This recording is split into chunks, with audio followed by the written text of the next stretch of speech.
Yo, what is up everybody? Jumping here, and today is November 18th, 2015, and it's Armsday. That means the gunsmith has brought us all some goodies, and let me tell you, this week's actually pretty freaking good.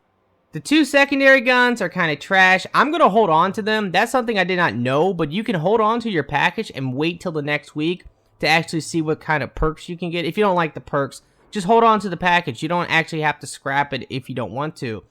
That is something at least someone told me in the comments, so I'm going to experiment with that and see if it works. But if you guys know anything about it, go ahead and comment in this video.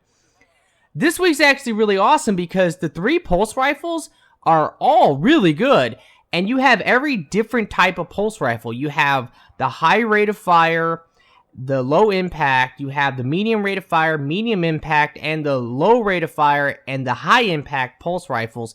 And like I said, they're all really good. So let's go ahead and talk about this. Remember, the secondaries are not the best in the world. I'm going to skip them.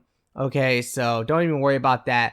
But first up is going to be the medium rate of fire, medium impact pulse rifle. Definitely go with the Gunsmith Rank 2 version of this gun. It's everything you could ever want. It has head seeker, it has full auto, and it has fitted stock. And the default stability on this is actually pretty decent. So, this is a really good pulse rifle. Moving on, we have the high impact pulse rifle. And let me tell you, this week is actually really good. The Gunsmith Rank 2 version of this gun, I like this a lot. Because this pulse rifle suffers from some shitty stability. And we've gotten some decent rolls with head seeker and full auto. But still, even with injection mold, this thing kicks a lot. This version of the gun should not have that problem, because not only does it come with counterbalance, but it also comes with hand-laid stock. So stability wise, this thing's going to shoot so straight, and with counterbalance, it's going to make your recoil go up instead of to the side. So it's just going to be much better and easier to control that way. Also, we're going to have glass half full, which is great because this will always come in handy. So I highly recommend the Gunsmith Rank 2 version of this gun.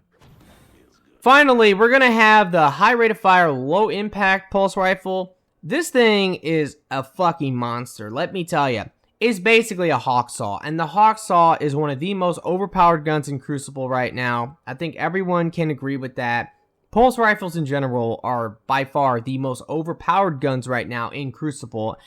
And yes, maybe they do deserve a little bit of a nerf. But anyway, that's not the point. The point here is that this will be the gun I can see myself using in the Iron Banner, because this gun is freaking awesome. Now, it's going to have a lot of stability perks, which are kind of whatever, because this thing comes with a lot of stability. And let me tell you, I already have one of these, and this thing shoots really straight. So with the stability perks, you're not going to have any problems at all with recoil.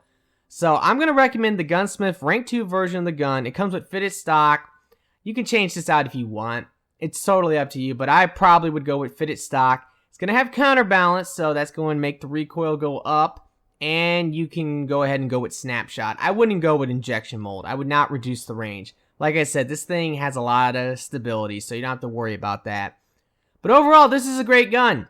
And if you don't have a good Hawksaw, this is definitely a good Hawksaw. That's the way you can look at it, at least. Alright, so that's going to pretty much do it. Let's go ahead and take a look at what we're going to have next week. We're going to have an auto rifle. We're going to have a hand cannon. 2 rocket launchers, interesting. And another shotgun. Alright, well that's cool, I guess. I mean, I'm not super excited for next week, but we'll have to see about that. Overall, though, these pulse rifles are freaking godly. Okay, depending on which one you like, if you like the medium rate of fire, or the low rate of fire, or the high rate of fire, it doesn't matter. Every single one of those guns were really good guns, and I'm excited to try them all out. In fact, I promise you this, you'll probably see those a lot in the Iron Banner if you plan on playing that, because those guns are great, and pulse rifles are really dominant right now in the Crucible, so I definitely see those guns being totally abused. Anyway, guys, I really hope you have enjoyed this. If you have, will you please like the video for me? Be sure to subscribe, and I really do hope that everyone has a very nice day, and peace out.